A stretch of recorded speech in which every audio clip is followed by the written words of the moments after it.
I told my neighbor something I never thought I would say out loud. I think I'm ready to date again.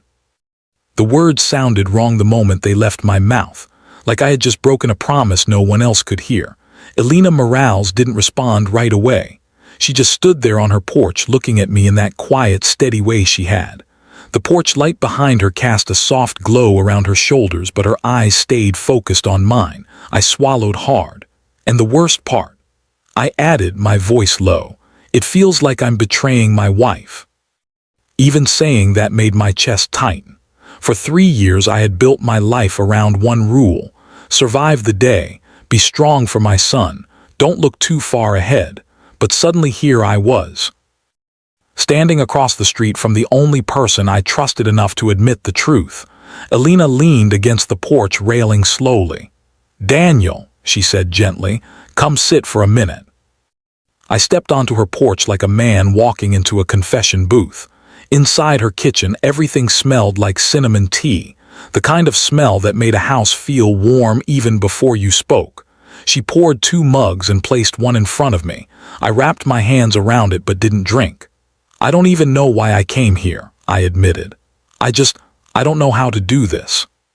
She tilted her head slightly. "Do what?" "Move forward." The words came out rough. "My friends keep telling me to download dating apps. My sister tried setting me up twice. Everyone keeps saying it's time." I let out a humorless breath. But every time I think about it, I hear this voice in my head telling me I'm doing something wrong. Elena stayed quiet, not the uncomfortable kind of quiet, the kind that gives your thoughts room to breathe. "I loved my wife," I said finally. The sentence felt heavy. "I still do." I stared down at the steam rising from the mug. "She died 3 years ago." Elena already knew that. Everyone on Maple Street did, but saying it out loud always felt different, like reopening a wound just to prove it was real. "I was there," I continued, "in the hospital room." The memory flashed through my mind whether I wanted it or not. Machines beeping, her hand in mine, her voice so weak I had to lean close to hear it. "You'll take care of Noah," she had whispered. I had promised her. And for 3 years I had tried to keep that promise with everything I had. Work long hours at the auto shop, come home smelling like oil and metal, cook dinner, check homework, tuck Noah into bed, smile even when I felt like the world had collapsed around me.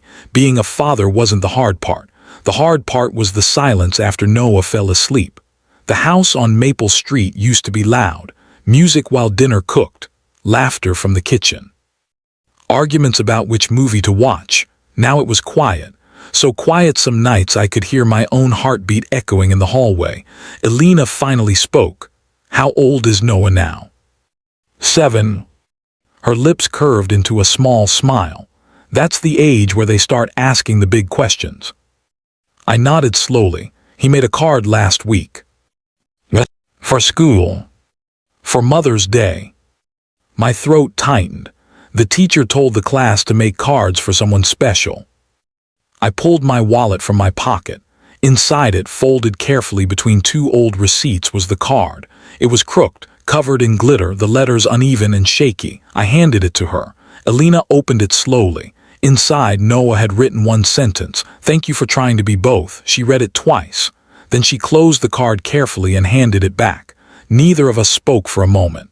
"That's when it hit me," I said quietly. I slipped the card back into my wallet. "I'm not just raising a son. I'm trying to be a whole family." My chest tightened again, and some days I feel like I'm failing at both. Elena shook her head softly. "You're not failing." "That's easy for you to say." "No," she said calmly. "It's easy for me to observe."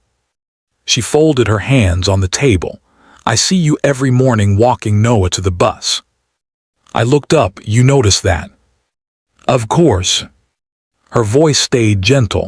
"I see how he talks to you. How he laughs when you pretend the sidewalk cracks are lava."